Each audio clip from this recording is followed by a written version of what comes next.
Hello and welcome to Turf Moor House TV. It has been a bloody long time since we've done a match preview anyway. And I'm glad to have the amazing Greavesy on the channel. How are you? How are you I'm doing? very good, mate. I'm very good. How are you?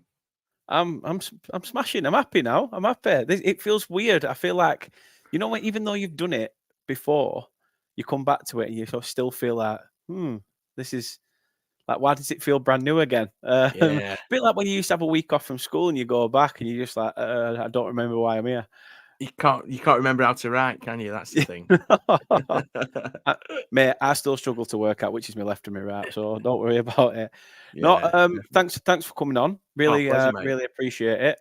Tell people a bit about yourself, how long you've been a Burnley supporter, and more importantly, also got your own little Burnley podcast going as well. So give that a shout. Yeah, cheers, pal. Yeah, so I've been a Burnley fan since November 1990, so um, uh, quite a while. Fourth division, Rochdale at home was my first game, so I was quite lucky that we won the fourth division championship the year after. It was 1991-92 season, and it's kind of been an upward trajectory since then, really. So lucky enough to work on some bits for the club over the last kind of 20 years. Used to do commentary with Phil Bird. Did the first ever commentaries with Phil Bird and did that, and then did the Telegraph, Lancashire Telegraph column, covered it for the Burnley Express the odd time as well. So yeah, and now, as you mentioned, quite graciously allowing me to mention the bit from the Be All End podcast, which we've just recorded about an hour before I jumped on here to have a chat with you as well, mate.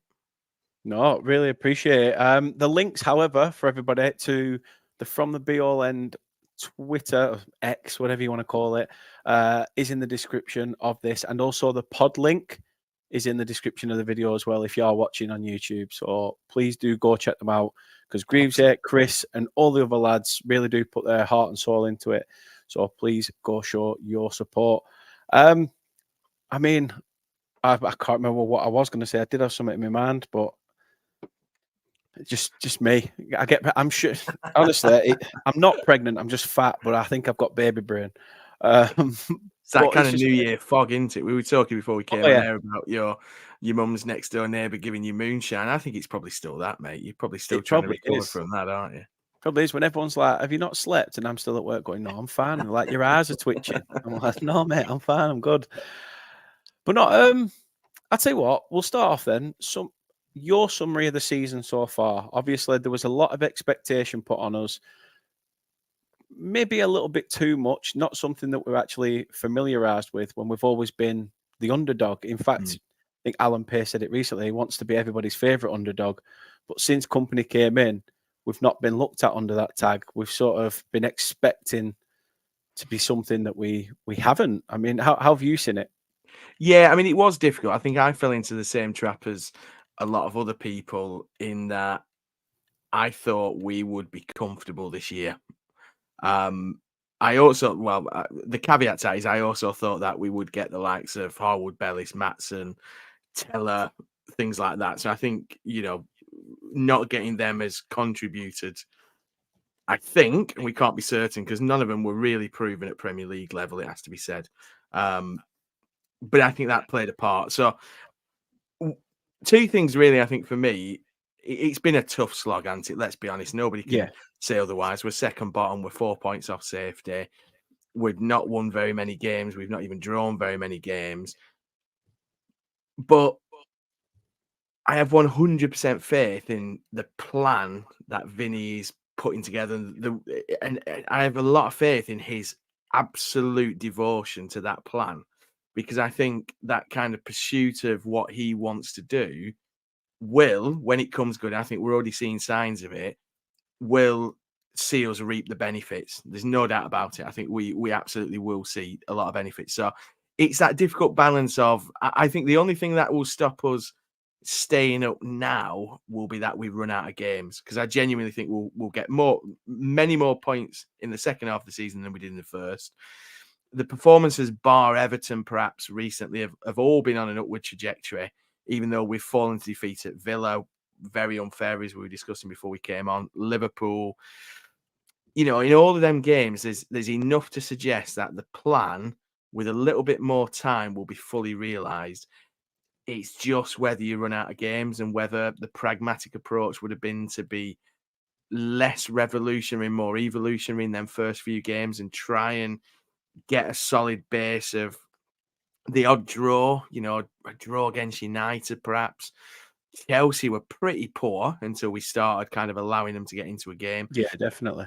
You know, so that's the kind of, if it was me and I'm not paid the big bucks to do Vinny's job, um, I've always said kind of I had a, you know, I've got a list of the whole season and where I expected us to pick points up, and we're not a million miles. We're roughly 5 or 6 points behind where I expected us to be. Now, annoyingly, that 5 or 6 points is 2 places outside the relegation zone, or at least a place outside the relegation zone. So, I think from Vinny's point of view, his plan is probably very similar to my plan in terms of where I expected us to pick up points and where we didn't. So, you know, there's some absolute gutters there in terms of Forest away, West Ham at home, Palace at home. I'd a win away at Forest on my sheet, draw against West Ham, win against Palace. All of them were achievable results Yeah. for bad refereeing and bad decision and game management. So I think we've got to stick with Vinny. I'd stick with him even if he went down, because I think he is so invested in this project. I think the recruitment let us down a little bit last summer. But I'm hopeful for a much better 2024 than we had at the back end of 2023, to be honest, mate. Yeah, no, I mean, you've hit the nail on the head for what I've probably thought as well. I mean, we are 2 years ahead of a project. I think I've said that a lot as well this year, but it's the culmination of things, isn't it? Like you say, you go from the bad, negative VAR, VAR refereeing decisions. I mean, we can blame that every day of the week. I mean, one thing for me that I've been a little bit skeptical of has been some of the substitutions this season as well. I think they've been quite questionable. Yeah. When we've sort of been on top in a game, it's almost like we've got that big of a squad now. He feels that we have to give them, game time instead of actually thinking about the game plan itself. So that's been one that for me I've sort of questioned quite a bit. I mean, what have you made of the incomings then? We'll go back to what you said at the start. I was like you, at least get Teller, Matson and Harwood Bellis in, even if two of them are on loan again, just get it done. Get it done. That's your first port of call. Yeah. What did you make of the business? And obviously we're now in another window. So TBC on that one. But obviously, how did you think the summer went for you? Yeah, I mean, I think on the surface we were quite excited by the players who were coming in. Mike Trezor was somebody who we'd chased for a long time. In terms of every commentator mentions it, record number of assists in the Belgian league last year, and all this carry on. But I think in terms of him, he's not really showing his potential. But I think part of the problem is when you bring in so many new players, is players don't get a run in the side.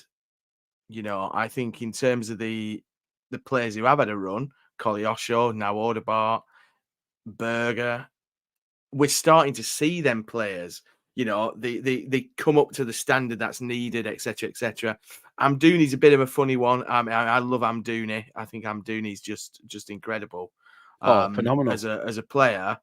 But I'm just not. I think we just need to kind of take him out of the firing line a little bit, because the Premier League's a different beast to a lot of the leagues where these players have come from. So I think we completely messed up as transfer recruitment policy by not bringing in another left back, by not bringing a defensive central midfielder, a big rangy defensive central midfielder, and another striker. Whether we rectify that in this window or whether we look within Masengo, I'd like to see have a chance, because his stats last year in the French top flight were pretty decent back end of last season. So I think in terms of that, whether we can rectify the mistakes last summer in this window, I'm not sure if we're able to.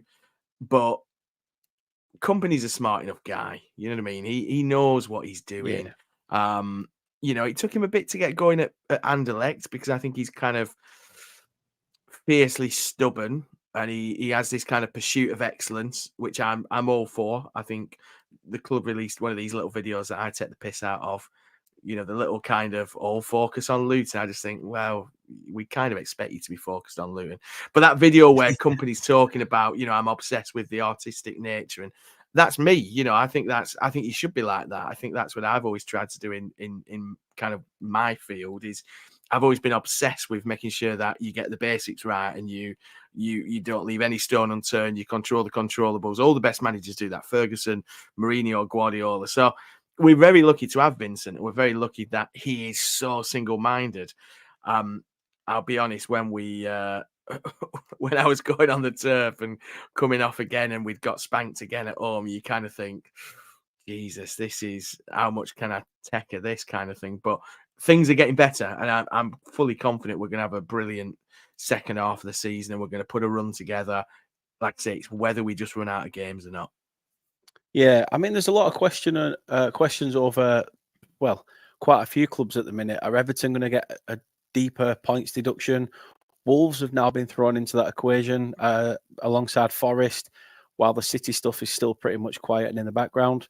Not new there, money talks. But, I mean, you don't want to be safe. You want to do it on your own accord, don't you? I mean, I've said it before. Look at the powerhouse that Villa have become. Yet, where would they be if it wasn't for that? Again, the fuck up in technology. Against Sheffield United that time. So obviously, luck plays into a lot of it. But what did you make of the Spurs game? Because I thought we were pretty decent. I thought we held our own, did really well. Not that Spurs were full of confidence. Obviously, they've had a few dodgy results themselves. Yeah. But, what did you make of that one? Well, I think it's one of them games where you just kind of go, look, we're on national TV. It's away at Spurs. We've not had a great record at that stadium. I was there for the game where Son ran most of the length of the pitch to score, and we were on the end of a bit of a hiding there. They're not full strength, of course. There's no Maddison, there's no Son against, from the team that spanked us at the turf earlier in the season. But I do think there's progress. You can argue that, it's not our first choice back four. We ended the game with Alderkirk at fullback. Del Quarry, I think, had his best game for Burnley, started instead of Bayer. So there's all these kind of factors. We lost Foster at half time, didn't bring a striker on, brought Brun Larson on. Probably could have snatched at least an equaliser at the end through Amdouni. We probably had the best chances by and large as well, without really testing, the Spurs keeper. So it was their first choice side. We were missing Berger in midfield, and there's lots of different things. So I think it was one of them games where I don't think either side were that good. I thought our passing was pretty poor, but we've been beat by a bit of a worldie, really. And that was probably the only kind of strike that was going to separate the two teams, I think. So, I think it's another that, it's one more step in terms of, yes, we've been beaten. We could have probably done without a game against City in the Cup in the next round anyway. I just knew, I was coming back from football on Monday night, and I thought, I forgot the FA Cup draw was on. I got in, I thought, I'll just check. I thought, I bet it's City. Bet Spurs have got City, and they got City, and you're kind of going, well, that saves us a bit of heartache. So I think Company will have learned a lot about, Delquar. We'll learn a lot about O'Shea. We'll have learned a lot about the level Vitinho's got himself up to. And that's what you want. He said it was the perfect game for us, which it was really. Good quality opposition. He could have probably done without a cut run. I'm not quite sure I agree with that. I quite like a cut run. I think that can feed into everything else you're trying to do. But I think from my point of view, it was good. I thought it was, a good marker of where we're now at compared to where we were when we played Ange's side earlier in the season. Yeah, 100%. Obviously, a lot of changes. were made for both sides. Ginger Ellis says it here as a comment. He says he hopes Muric plays tomorrow. I mean, what did you make of Muric's performance? I mean, it was, for me, yes, he was in, he was making saves left, right, and centre. But again, we've seen that with Trafford, who's started to come into his own a little bit. He's gained that confidence to come off his line and collect a bit more. And I think it was Company who did an interview recently and actually said that we know what could happen with having a keeper that's, we're not saying inexperienced, but in that bracket, we know that we are prone to errors. I mean, what's your say on the debate? Because a lot of Burnley fans want Muric. A lot of Burnley fans are like, well, Trafford's coming into his own now.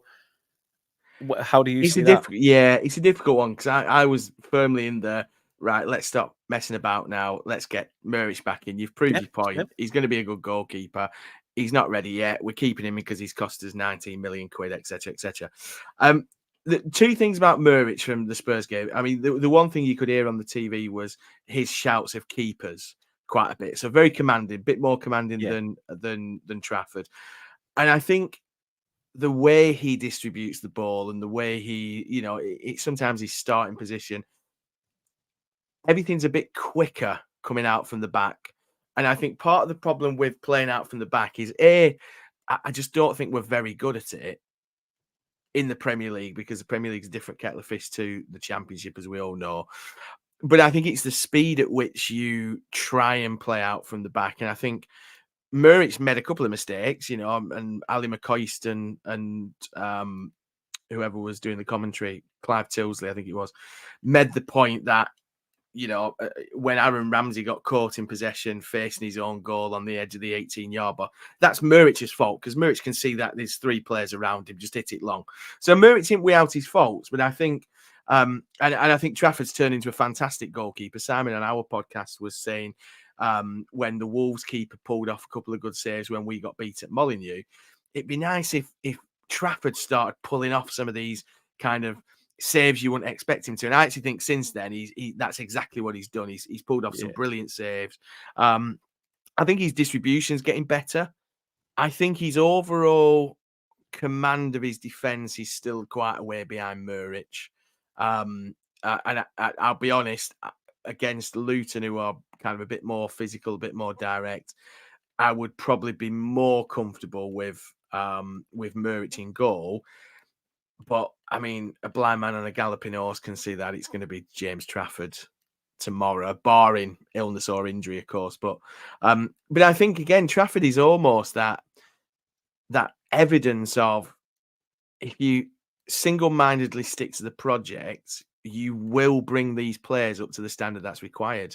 And whether it's this season or not, I'm not sure. Personally, I'd have been looking to get Trafford out on loan to a Championship club this season and stuck with Muric, and perhaps Vigouroux becomes your number 2 if needed, or your cup keeper. So I can see why Company's done it. He kind of clearly believes in him and things like that. Like he believes in, who'd have thought Collie Oshaw was going to start that first game against City and then go on to have the impact that Collie Oshaw's had. Who'd have thought Audebart was going to be the one who came in rather than one of the lads from last season's Aurelio Benson. So there's a lot to question Company on, because I think some of his decisions, you mentioned the substitutions, it baffles me. I can't remember which game it was. Was it the Wolves game where we were 1-0 down? There was no urgency, and he made 2 substitutions in like the 91st minute when we had 4 minutes of injury time. You're kind of going, the horse has already bolted, mate. You know what I mean? You've got to make these changes earlier. So there's a lot you can question Vinny on, but you've got to remember he's also inexperienced at this level. And part of the problem last season is we had no jeopardy whatsoever. At no point were we really under pressure. So we couldn't stress test him for dealing with adversity. The Sheffield United thumping, the game after that was the Rovers at home. We were never going to get beat by Rovers at home, because the occasion helped to carry the players. The only other game we lost, Watford earlier in the season, that were fine. We were still fine-tuning things, but we'd had the really good result at Huddersfield. And then the only other game really was the QPR game, which I'm still convinced we took his foot off the gas so we could win the title at Ewood. You know what I mean? I don't think anybody was arsed that we got beat by QPR. who were dog shit last season, dog shit this season. So we weren't ever really under any pressure. I mean, we won the championship at a canter with nobody else in sight. So I think that is I think part of the issue this year is when you're faced with adversity, you're just not used to facing it. So, but yeah, listen, Company's still my man. He's the one that I wanted. I do take a little bit of credit for Company being Burnley manager, because I did tweet Alan Pace and say, forget about Chris Wilder, go for Vincent Company. He said he'd never heard of Vincent Company, so I'd like to think that it's probably me who's done that. I'm only joking. Why not? Hey, I'm going to take credit. I'm going to take credit for it. I've been to Belgium a few times, had a few Belgian beers, so suddenly I know the landscape, that kind of shit. But yeah, I think he's definitely the man. There's nobody else I would trust to complete this season. I still think we've got a good chance of staying up. I just wonder whether we'll run out of games. Well, we'll have to see. I think we've added a bit more firepower to the podcast anyway. We've had a confirmed deal. Jim White's just messaged me and said, fresh. He's been released from his contract with TalkSport and is now officially made his move to Turf Moor. How are you doing, Joe? How you doing, lads? I was just quickly grabbing a hoodie off the floor that I could hold up, but you did it far too quickly. He's got his new away shirt on. There you go. Get that logo out. Sorry, I didn't mean to get that in. But there you go. It is brand new. Got it in the sale. Waited for the sale. But you've been having a good chat, boys. And sorry I couldn't come on earlier. No, it's all right, mate. We understand the importance of hierarchy these days.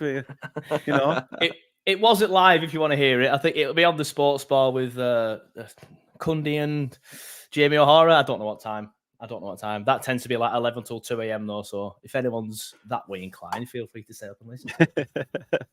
No, I mean, thanks for coming on anyway. Appreciate it no matter what. I've just basically got Andrew's thoughts of the season so far, which we've asked you. Andrew's give us his thoughts on that Spurs game. You give us your thoughts on it, because, we've both really agreed that, to be fair, it showed where we are now as a team. Andrew would have loved a cup run. Personally, I think safety is probably paramount this year and sod the cup. But where do you see it? I mean, I probably agree with you, Dan, on that. But normally I do want a cup run. I just think this year, probably just forget about it this year. Maybe have one next year when we're, running away with championship again. But yeah, I mean, when you look at the Spurs, I mean, apologies if all this has already been said, or I'm viciously disagreeing with somebody, which I never want to do. But if you look at the Spurs game at the start of the season, and of course the Spurs game last week, that shows how far we have come, in my opinion. There is obviously mitigating factors in the fact that Maddison didn't play in this one, Son didn't play in this one. It might have been a little bit different if that was the case. But again, another good yardstick to look at is the Villa game. And again, they did play a lot of players from earlier in the season. They were much better. And in my opinion, we was robbed. I had a rant in the car on the way home. I felt a bit better about it now, but now I'm getting PTSD again. But we should have got something out of that game. And we deserved it, in my opinion. But yeah, we were unlucky, I think, in the second in that Spurs, but the second half Spurs game, but that second half did annoy me, if I'm honest with you. I don't know what JBL up front was all about.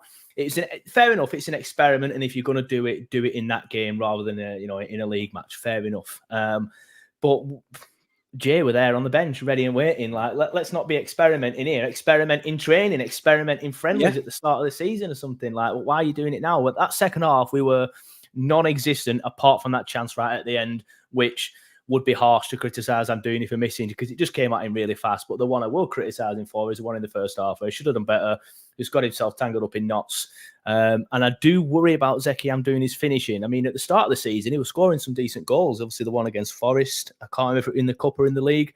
But he scored a decent one against Forest. Scored a couple in pre-season. I thought, this boy's a finisher. But since then, he's missed a few chances. All I'm going to say is, Joe, Lukas Jutkovic, pre-season. Dream. Yeah. I mean, at least Zeki has got goals, competitive goals. There is that. That's something that Jutkovic couldn't manage. But I am worried about tomorrow after Vincent's comments about Lyle, Charlie Taylor, and the other person who I can't remember, Jordan Bayer. I literally just said that on TalkSport as well, and I can't remember. If them three are out, then I do worry for us. But if them 3 are in, then yeah, I think we stand a very good chance of winning. Yeah, I said it to Andrew as well earlier. Is it a must win for you? Yeah, I don't want to keep dropping the name in there and say like, oh, I've been on TalkSport, but I was just asked this question a second, like literally 10 minutes ago, and I originally said must not lose, and I'm gonna stand by that. I think because if we draw tomorrow, we're still 4 points, and 4 points is doable. Yes, we would need an upturn in form, but 4 points is doable. If they beat us, that's 7 points with a game in hand. And then I don't think that's doable. Say we've got 11 points this season. We're going to need 8 points to get above Luton if they don't win a game again all season. And obviously, when Tony comes back for Brentford, it's good night, isn't it? So for me, I'm just going to say must not lose for now. But please, please, please, just win it. Get the gap to 1 point, and then hopefully go from there. But if we get beat, I mean, I personally can't see us getting out of it as it is. I've felt that since the Palace game. I just think the games are going to run out. But if we lose tomorrow, then yeah, we can start planning for the championship, I think, rather than just predicting the championship. Yeah. Your thoughts then on, obviously, like you say, going into this one, the points difference is what, 4 points did you say at the moment, or 5 points? Luton aren't really pulling up strips away from home, but at home are probably the better side. You know, you're close to the pitch at Luton, and it's really, quite a difficult place to go. But I said this earlier to Andrew that we've gone up with almost with a tag of, oh, Burnley are going to come up and do something, instead of, oh, plucky Burnley have got promoted, they'll go back down, and we've been written off. This time everyone's looking at us and we've shut ourselves. Yeah. I mean, how do you see that? Yeah. I mean, it's interesting because I always use Luton as a yardstick, and I don't mean it in any way to bash Luton, but I think it is pretty scandalous that we're below them, but only because we finished 21 points above them last season and then spent £120 million, whereas they spent £4.50. It's essentially a compliment to Luton that they are above us. I don't mean it in any way to bash them, but I do find it pretty embarrassing that we are below them because of the factors that I've just mentioned. But yeah, it's interesting. You say they've not been pulling up many trees from home. Obviously, they had a big game last time out away from home, beat Sheffield United. Well, admittedly, I do feel they were quite lucky in that with the 2 own goals. Although you want to catch me saying that a couple of years ago when we beat Fulham, I think it were with 2 own goals. But they obviously had an element to look about that. So it's interesting to see if they can, because your luck's eventually going to run out, and I do think for Luton it will run out, and I do think they'll be plucky, they'll get a few plaudits, but then they will eventually get relegated, probably with us. But yeah, it's a credit to them for what they're doing. You know, they've got a fighting chance, and if they beat us tomorrow, they're well within it. They're well within it. That they'll only be a point off Brentford, I think, if they win tomorrow. And they will go above Everton, who I do still think will pull clear, provided they don't get another 10 points, obviously, which, you know, whatever paper you believe they might be doing.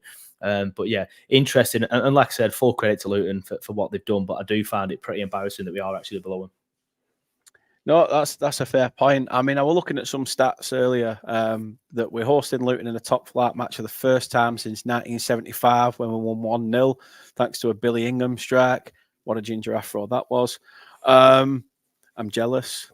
Luton are unbeaten in their last 7 away league games against Burnley as well, winning 3 and drawing 4. The last time was a 2-1 defeat in March 1995 under David Pleat. I'm not even going to read the one about us joining Newport County's record of losing 10 out of the first 11 at home, so that doesn't need mentioning. But yeah, we're unbeaten in our last 7 league games against Luton as well. So I know stats. I know there's people out there that go off the stats and absolutely love a good stat, but it means nothing on the day, does it? Yeah, it's weird because obviously I do a lot of work for some betting companies, and I know a lot of punters like to look at head-to-head, and I just think, why? Like, what does that matter? Like, I don't understand why that matters, but a lot of people do look head-to-head. Like, look, listen to me. The only game that matters, obviously apart from tomorrow, is the one from earlier in the season. That's the only one that I can look at and say, all right, fair enough. We beat them there with pretty much the same team that we've got now. We're probably a lot better than what we are. A lot better now than what we were then. Although obviously I think if we all remember how the game went, Luton were very unlucky not to get something. So yeah, not one to look at head-to-head stats myself, just more look at how stats have gone this season. And at the minute, you can't deny that Luton are a better team than us. But it's weird. I say they're a better team because they're above us and the league table doesn't lie, and they look like they're working together and they're determined and they've got that fight about them that we lack. So they're a better team than us. But I think if you look at our players and compare them to theirs, there's not many of theirs that you'd have in our team personally. So yeah, it's an interesting one, but yeah, not one for head-to-head stats myself. No, Yeah. speaking of stats, there's been quite a few players that have played for both clubs. So I'm going to pit you guys against each other. I only know one, so can I go first? If you, I think I know two. Chest. I think I know two. Well, that works perfectly because then it's Dan's. Yeah. Then Dan can go next. I'm just going to go Jean-Louis Valois. That's the only one that I remember. Correct. Jean-Louis There he Valois. is. Oh, I know. What a three player then. he was. He was fantastic. I once saw him, just a very quick aside. I once saw when I worked at the Burnley Express, we used to always go in the bookies, Ladbrokes, which was on Manchester Road at the time. I once saw Jean-Louis Valois come in to collect some winnings, and the winnings were like about $3.5 grand. So, you know, all the players used to go in. Glenn Little used to go in there and have a bit of a flutter. Paul Welly used to like a flutter as well. Yeah, Paul. Yeah, Wells was always in there as well. Yeah. But Jean-Louis Valois came in one day, and Fran behind the counter, I think she still works at the one on Parker Lane now. She said, "Oh, look, we've not got that amount of cash. Like, I can raise a check or I can get it delivered and come back tomorrow." And he went over and he said, "Oh, can I put it all on the next race kind of thing?" He went, "If you want." So went $3.5 grand on a dog race, lost, screwed up, put his slip in the bin and walked out. And I thought to myself, yeah, I think I read about $9.5 grand at this point. This is like 20 odd years ago. But yeah, that's what I remember about Valois. But yeah, as Joe said, what a player. But yeah, I think I know two players now then. So I was expecting you to go with Steve Davis, I have to say. Oh, of course, yeah. Steve To be Davis, fair, yeah. Can't believe I forgot about him. Who was there? And the other one is Mitchell Thomas, I believe. Yeah, Mitchell Thomas. But I've got a bit of age. I'm considerably older than both you, Dan, and Joe. So that's what I'm putting that down to. But other than that, I can't think of any. Luton, Marlon Beresford. I don't know if Beresford was at Luton for a while. Beresford was there. there. He's even got the graphic ready. Beresford was there. If you remember a certain Gareth O'Connor, he played for Luton as well. Yeah. Clark Carlisle, one of his starting clubs was Luton. I did not know he'd been at Luton. So he played for Luton and Watford. That's interesting. He did, didn't he? Yeah. Yeah. And look at the hairstyle. Graham Alexander. I presume he doesn't look any older. He doesn't look any older. Like, his face is exactly the same. All he's got is a bit of stubble and had his hair changed. That's it. Yeah.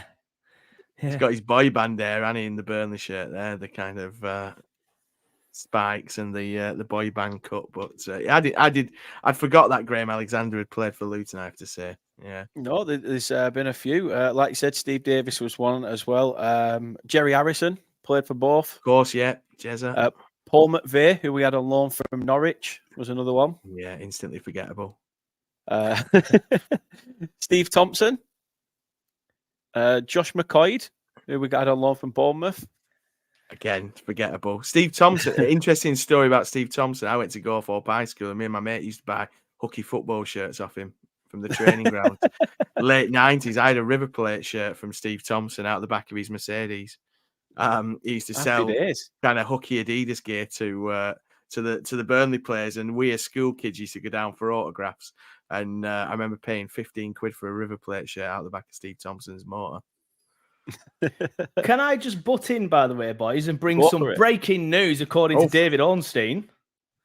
You know, it's big if Ornstein or Fab have tweeted it, but exclusive. Burnley are exploring a deal to sign David Datro Fofana from Chelsea, 21-year-old Ivory Coast striker who was recalled from his loan at Union Berlin early today, and Burnley Football Club have firm interest in recruiting the Chelsea forward to Ball St Vincent Company's attack. I did see that he'd come back from Union Berlin. I did wonder whether, that might be the kind of player we'd go for. 2 goals in 17, according to Andy Jones. So. Yeah, that's not great. It's exactly the sort of person that we'd go for. Hello, Chelsea. Have you got a striker? He doesn't score very many goals. Yeah, oh yeah, we'll have him, pal. Yeah, thanks. But like Joe said, I mean, Joe talked about not being one for big head-to-head stats. I 100% agree. I mean, what does it matter that Billy Ingham scored a goal in, 1975? How's that going to, influence tomorrow's game? But I also think the same is for players. I always remember Rocky Santa Cruz was an absolute goat at Blackburn Rovers, went to Man City, was shy. Fernando Torres, brilliant at Liverpool. I was going to say, moved on. So Liverpool, I think sometimes it's about experience and things like that. Zeki Amdouni, the kind of word of hope is that he was rubbish before Christmas last year and then incredible for club and country in the second half of the season. So I think it really depends on the environment you're in, the players you're with, etc., etc. I've not seen Union Berlin, I don't think, this season, so I'm not quite sure how good Fofana has been for them or not good, what role he's been playing. But certainly he's got a bit of a pedigree if he's been out on loan to the Bundesliga, and it looks like he's played a part at least in most of their games this season before the winter break. So the players we're being linked with do tend to be players who I'm hopeful can make a bit of an impact, especially under Vinny. Yeah, I mean, where do you guys stand on this January window? Because it's been quiet apart from the past few days, hasn't it? When we've been touted with, is it Papagay at Marseille? Yeah. I think the other guy, Jazino Niamzi or something like that. Yeah, Strasbourg. I'm probably butchering these like no tomorrow, but apart from those three names, there's not really been anything else. No, and Vincent's been quite coy about it, hasn't he? As well. I think that tells its own story. Although I did obviously watch the press conference today, and I did notice how his mood had changed when asked about signings. Like last week, he was like, "Yeah, we might bring somebody in. If we do bring someone in, it won't be a readily available person. We don't know." And it was that kind of maybe not sort of attitude. Whereas today, it was like, "We want to get something done. There's a big chance. There's a big chance," and that made me think maybe something is imminent. It's a lot better than that at that time that Dyche announced somebody in the press conference just out of the blue randomly. "Oh yeah, we've signed this guy. He joined a couple of days ago." A bit different to that, but I did feel like that something was about to happen, to be honest. So there you go. Joe has come fresh from TalkSport and brought us news. He's even got the graphic ready. He's honestly, it puts me to shame. Puts me to shame. Pro. Fofana, trying to look for the ball. It's in the back of the net where he's just stuck it, mate. Yeah, he's just making sure it's there, isn't he? He's just like, we're there. We're sorted, lads. Yeah. And now the Chelsea keeper has to pick it out. It's his own net. Yeah. But no, I mean, again, I'll go to you first, Greavesy. What position sticks out for you where we need to strengthen? I think central midfield for me. I think a kind of a ball winner who is rangy, who can go from defence to attack. I think it's the one position, aside from left back, which I think we've really missed. Like I say, I'd like to see Masengo, because I think, when he signed, I looked at his stats last year when he was on loan second half of the season in the French top flight, and his stats were really impressive. And he always looked good for Bristol City whenever I saw him as well. So I kind of hope that he might be that kind of player, and we were just waiting for him to get fit because he didn't have a pre-season, he didn't have a club. Looking at his Instagram, it looks like he's working hard. Looks like he's been training in the same kind of weird quarry pitch that Alan Pace and his mates were playing football in the opening scene of the documentary. I don't know where that is, but I mean, and again, no, I don't know where that is. I think it's somewhere in the Ribble Valley. Is it right? I'm going to say that's something that I think Pace lives out there, doesn't he? So that was something that we're looking at it, thinking, is that all the way up top of Townley? I'm like, surely not. No, I think it's out that way, but. I mean, little Allen goals was just hilarious, weren't it? But I think Masengo must have, got directions to that place, and he's been doing, running between cones. So he's clearly working hard to get fit and what have you. And he's been impressing apparently for the under 18s and under 23s. I kind of thought we might see him at Spurs, and that might be the kind of same. Entry point for him. But so that'd be for me a big, tough, rangy, leggy. Central midfield that seemingly every other team in the Premier League has apart from us. Yeah. What about you, Joe? Where do you think we need to strengthen? I mean, I would have gone striker, just because of Lyle's issues, and I'm worried that it may happen again. And then obviously, if he is injured, which tomorrow, a lot of people have been saying that Vincent might be bluffing, but it sounds like tomorrow, with what Vincent said, that tomorrow he will be. Then we're left with Jay, or even worse, JBL up front again. So it's one of them. I just feel like, yes, I love Lyle. I think he's class, but as soon as he's injured, we really are pretty toothless up front. Although I would like to see Obafemi given a run, just because he hasn't had one yet, and I don't see how he could do any worse than Jay. But for me, yeah, striker, I think, because Lyle obviously had his issues, and they could obviously come back at any point, really. It's interesting that you both go for somewhere different as well, because obviously early on in the season, everyone was screaming left back, you know. But Charlie Taylor's really come into it, especially when he had a lot of question marks over his head that, is he actually going to fit into this, company system? He's not really adapting like the others have. But he has really made that position his own. Obviously, we do need a bit more cover there. But do you see Charlie Taylor dropping out for another left back, or would somebody just come in to try and spur Taylor on a bit? I mean, I think if they were going to bring somebody in, it'd have been Martson, because the club are obviously fans of him. But with him going to Dortmund now, I can't see us bothering with that position now, simply because it's probably won't be that much of a priority, because Charlie's doing relatively well there. I do think Vincent likes a different type of left back, as obviously I think everybody saw with the Martson deal, and the fact that he constantly tried to recreate that earlier in the season, despite having a ready-made left back available there on the bench. So yeah, I don't think we'll be bothering with the left back, to be honest, this season. But his contract is up at the end of this season, isn't it? Yeah. Yes. So I do expect him to be leaving, and with Leeds shipping fullbacks out, potentially going back to Leeds. It's not a bad shout. Not a bad shout. I mean, obviously there is links as well with Leeds. Connor Roberts. One person I want to mention, he's been fit and ready for months. Manuel Benson. What the fucking hell is happening there?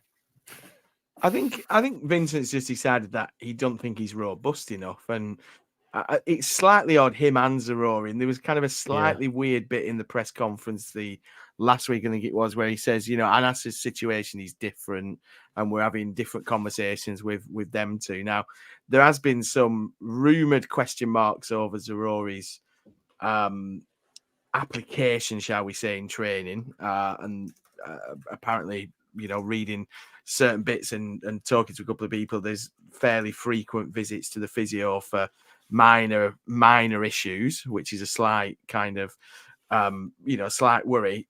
He always looks quite happy whenever I see him in on the training pitches and things like that. So I wonder what the issue is there, but it's clearly different to Benson. I think with Benson, I don't think he feels he's robust enough for the Premier League, and perhaps somebody pointed out to me last season, we remember him for all those moments, but he only played 1,400 minutes out of the 4,100 minutes in the Championship.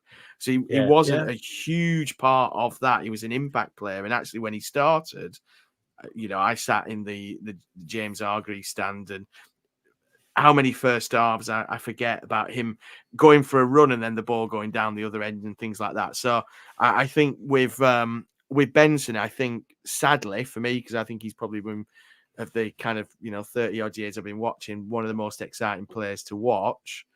The goal at Ewood, obviously, it cements his place. I'd be surprised if we see him in a Burnley shirt again very much, because I think he probably will go out on loan, and maybe, unless we do go down and Vincent brings him back into the fold, I think that might be the last we see of Benson, sadly. Yeah, I mean, Joe, how do you see it? Because, like I say, for me, I'm thinking back to the Bournemouth game in the Cup, the United game. He looked to seem to settle in quite well against, Premier League fullbacks and things like that. So why aren't we seeing that now? That's the question I have. But obviously, how do you see it? I mean, I don't know. In truth, I genuinely don't know. I do think it's bizarre, the fact that these two were so good last season, albeit, impacts for Benson, as Greavesy said. But they were so good when they got the chances. Like Zaroury in that first half of the season, I was looking at him. All right, I was proven wrong in the end, but I was looking at him thinking, this guy's got like the technical ability of Stephen Defoe. Like when he scored that goal against Blackburn, the way it comes to him, because I can't remember how exactly it happened. It hit the post first, right? And then it comes to him and he just calmly slots it in the net or something like that. Just the technical ability to just do that with such ease.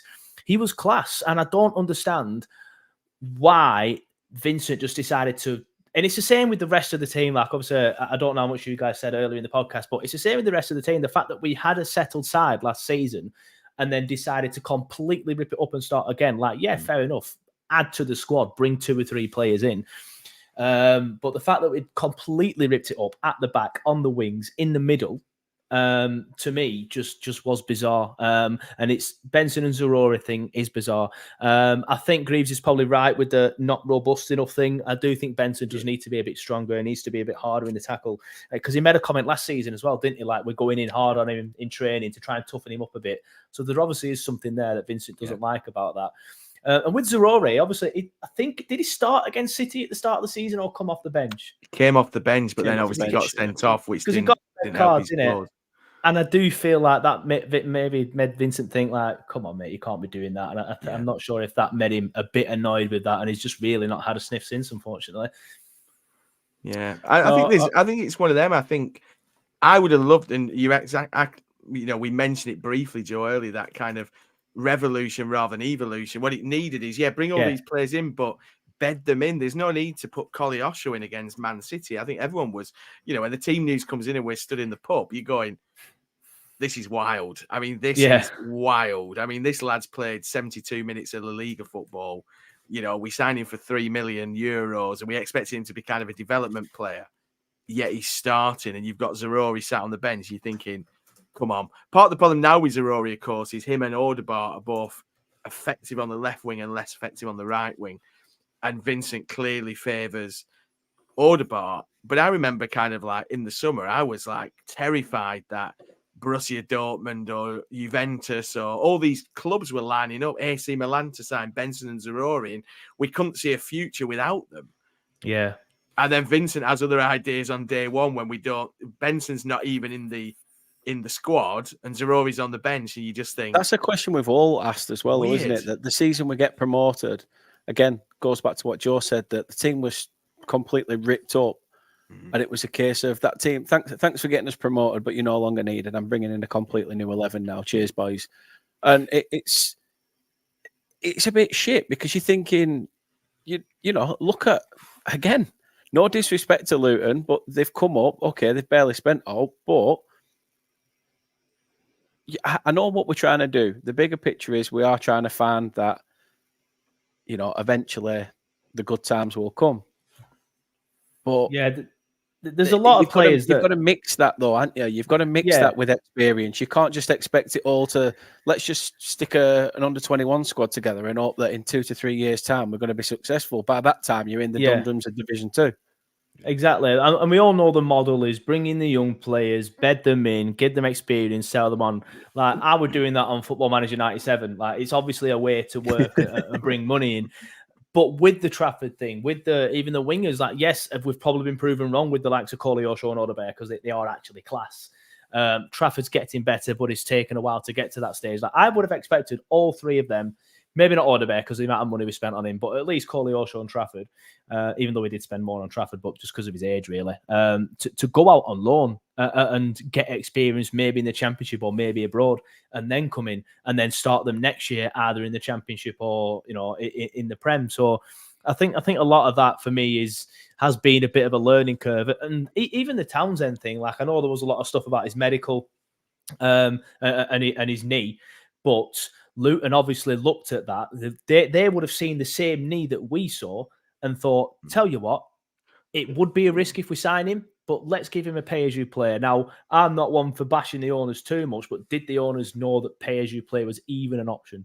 Because they've obviously only at the time been a club for like 18 months. Obviously, I'm being facetious. They would have known, but I bet they didn't think of doing something like that. And I do think we miss that experience that Townsend brings to Luton. And obviously, we weren't linked with Barclay. Not that I remember anyway, but I do remember a couple of people asking on the hashtags that, would you take Barclay or would you take Eric Dyer? Them sort of players. Barclay's gone to Luton and been fantastic. And obviously, Eric Dyer is now going to Bayern Munich. But yeah, a lot of Burnley fans say, no, don't want him. But I do think we missed that experience side of it. And I think we went too hard, too early on the young players for money later down the line route. Yes, it's a good way to do things. But like you said, Dan, 2 or 3 maybe, do it drips and drabs rather than doing it all in, because I think that's why we were so slow at the start of the season and took up until now, basically, to get going. So the main question I ask you both then regarding this transfer window, do you stick with the mantra of bringing in the young players, or is this a window where you think, right, look at where we are, look at what we're doing, we've got to try and bring some experience in? I don't think we're in a position where we can bring experience in. I think that's the issue, because the experience you bring in are players who aren't playing for their current club, you know. And if they are playing for the current club, they're not playing at a Premier League level. So I think, you know, someone like Fofana is an interesting one, because he's somebody who's played quite a lot. You know, obviously before he signed for Chelsea, when he was at Molde, he had a good goal scoring record. He could be one of these in terms of, you know, he just needs a running aside. He needs a better environment to thrive in. So we do have experience. Let's not forget. I'd like to see a bit more in Nathan Redmond, because I think he offers something a little bit. You know, again, if Charlie Taylor's not fit, I've touted this on the podcast a few times. I would play Redmond as a left back, because I think at that stage of his career, he could probably play left or right back. You know, probably more comfortably. He's got a bit more nous than, say, Connor Roberts playing on his wrong side. So we have got experience. It's just that we choose not to use it. You know? And that's the issue. That was the issue at the start of the season. You know, when you got Cork and Brownhill sat on the bench, and you know, players who'd played in the Premier League, Charlie Taylor nowhere near. I do think if we'd have had that experience in the sides, you know, we'd have got something against United. We'd have perhaps got something against a Chelsea, or Chelsea game once to run away from us like it did. So I think we'll struggle to get experience. I think it's trying to be smart with what we can get. Yeah, I'd agree with that. And I think, although I've been caught flabbergasted again, because there's more breaking news. Like, don't worry, we're not bringing somebody else in. But now Fabrizio Romano's got on it, and he's given the official "here we go." So he said, David Datro for Fafana to Burnley. Here we go. Agreement is in place for the striker to join on loan. Understand there's no buy option. Chelsea believe Premier League experience will be key. His medical is on Saturday, and the salary will 100% be covered by Burnley. So it's happening. It's not just maybe; it's happening. I've also just got a note from somebody who basically said Sky Sports News, Darren Bentley actually. Sky Sports News have just been in touch. They still think Daz works for Burnley, saying, "I hope you're well." Just heads up that we plan to report the following: Burnley are advancing in that deal to sign on loan until the end of the season. Oh, another graphic. UK tomorrow. So I want to see that in a claret and blue shirt. So any issues or further guidance, please just give us a shout. Look at that. Hey. Happy days. He looks good in a Burnley shirt, doesn't he? He does. I mean, don't we all? Claret and blue suits everybody, I think. No, Scott Twan. Where do you see that one? Let's think about the bigger picture that we said. That company said we're going to lose 4 or 5 players, and you're going to see this sort of in and out happening. Is Scott Twan one of those that hasn't really had a fair crack of the whip, and for you should be given a chance, or is he one that potentially end of the season is a goner? I think it depends what league we're in for me. I can't see him kicking on in the Prem. I just think it'll probably be a little bit too much for him.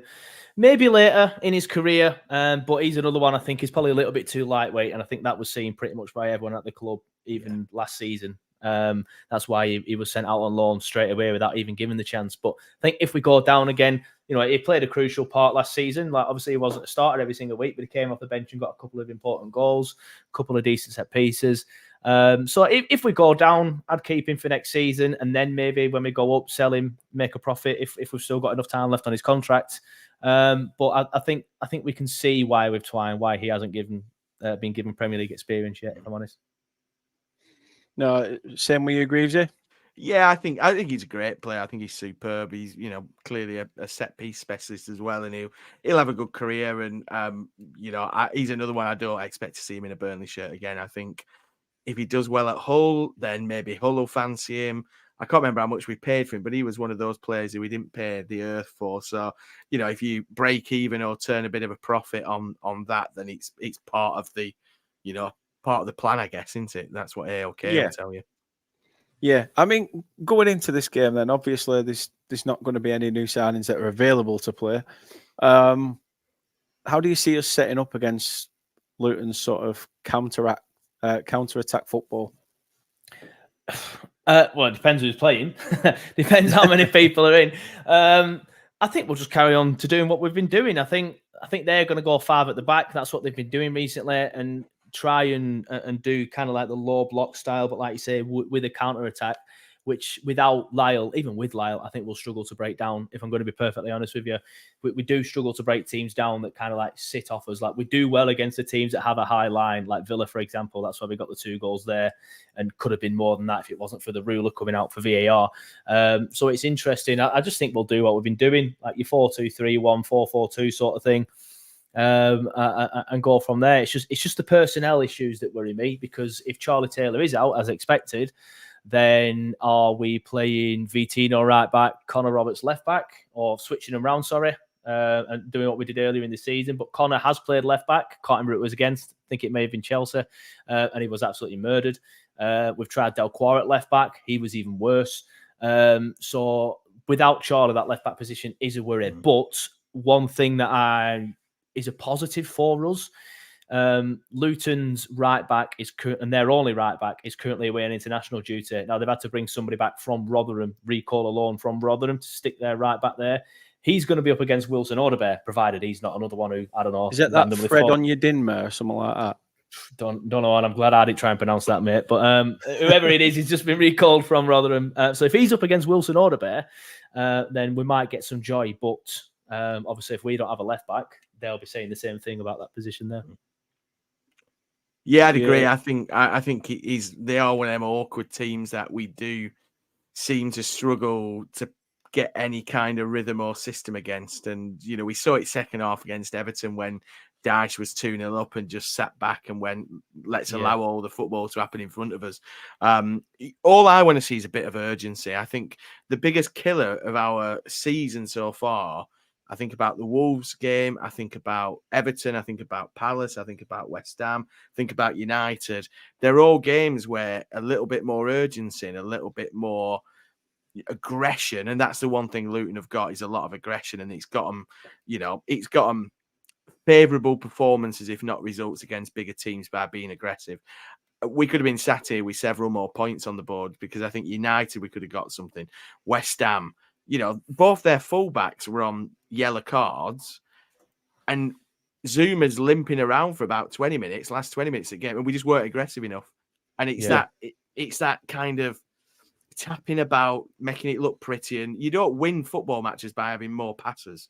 You don't win football matches by having more percentage. And I think sometimes one of Vinny's biggest faults is that he's a bit of a purist when it comes to the statistics, when the only statistic that really matters is how many goals more you score than the opposition. So I think if we're aggressive... Sounds very Eddie Howe, doesn't it? Yeah, if we're aggressive against Luton, then it could be, it could cancel each other out, but it could be a big ding-dong, and we could end up getting a really, favourable result against them. But I'd agree with you. I think my concern is whether we're aggressive and smart enough to break them down if they do just come and sit. Because we are better when we have a team who plays a high line, especially with Foster and obviously the wingers as well. So, but I'm pretty confident we'll get something out of the game. I just hope it's 3 points. Yeah, hopefully. That brings us then to the pinnacle question. Joe, it's a must not lose. So what's your score? How do you predict it? I'm not going to sit on the fence. I'm going to give 2. If we have Foster, Charlie, Bayer, Sander, whatever, if we have our main players, then I do think man for man, we are a better team than, man for man, we're a better side than Luton. They've obviously had better results and been a better team so far. So with them, I think we beat them 2-1. I think it'll be a tight game. I don't think any team's going to run away from it. I do think they'll score because they're good at set pieces, and that happens to be one of our weaknesses. And obviously that's where Everton got all their joy as well. However, if there's no Lyle and we see Jakob Brun-Larsen up front, like, I don't want to keep dissing Jakob, by the way, because I do like him. I just like him as a winger, not as a striker, because that's where he plays. Or Jay Rodriguez, again, love the guy. I think he's younger than me, so I don't know why I keep saying this, but, he's getting on a bit now. But for a footballer anyway. So, yeah, I am worried if they're missing, and, of course, Charlie Taylor as well. So, yeah, I think if we have all these injuries, then maybe 2-0 to them. I just think it could be a ridiculously flat performance and a flat atmosphere, because everyone will just be annoyed when you see the team sheet that all these players are out. So yeah, I worry for us if all these injuries that are rumored to be true are true. But if they're there, I do think we'll beat them. But I'm not overly confident that they will be there, because I don't get why Company would have said what he said today in the press conference if they were all okay. No, that's true. That's true. Greavesy, how do you see it? You're in the box. You're nice and warm, mate. I am. I'm 3-course meal tomorrow. I'm quite looking forward to it. 2-1 Burnley. I'm gonna stick with. I think I agree. I think Taylor will be a big miss. Foster will be a big miss. Bayer, I think Delquar and O'Shea did well against Spurs. Yeah, they did. I think they're probably a bit more robust than Bayer as well. I think Bayer's good, but he loses aerial duels 45 yards from goal, which is a worry sometimes. I think Delquar. I think we'll see Delquar turn into a really good centre half, like we're seeing O'Shea turning into a very competent Premier League centre half, I should say. So I think 2-1 Burnley. Tough game, tight game. No one's going to run away with it, like Joe said. But I'm confident we're going to get a 2-1 win tomorrow. Yeah, I do just want to pick up on the O'Shea thing, because I was very critical of him earlier in the season, and rightly so, in my opinion. Yes. He was pretty dogger. Yeah. Same with Trafford, but he's come on a long way as O'Shea recently, and he was very good against Tottenham. Same with Delquar. That's the first time Delquar's played well, so hopefully he can back it up with another one if he does play tomorrow, which I don't think Bayer will be playing. But yeah, O'Shea's come on leaps and bounds. And Trafford's getting better as well. But I think O'Shea, like when we were kids and we used to play football for like Michelin or Fulham Colts or whatever, or Junior Clarets, there used to be that most improved award. I'd be giving it O'Shea at the end of the season. There you go, mate. Most improved. Clubman of the Year. That's what it used to be at Burnley Belvedere. The fat kid always got Clubman of the Year, and I think I won it twice. So there we go. Guys, thank you very much for coming on. Really do appreciate it. Like I say, as always, start off with you then, Andrew. Again, shout out your podcast and everything, and let the people know where they can find you. Yeah, from the Be All End, we've just recorded tonight's edition before we did this, so that'll be out tomorrow morning once I've got it topped and tailed. At Be All Podcast on Twitter and X and Facebook, and Andrew Greaves 84 for anyone who doesn't already follow me.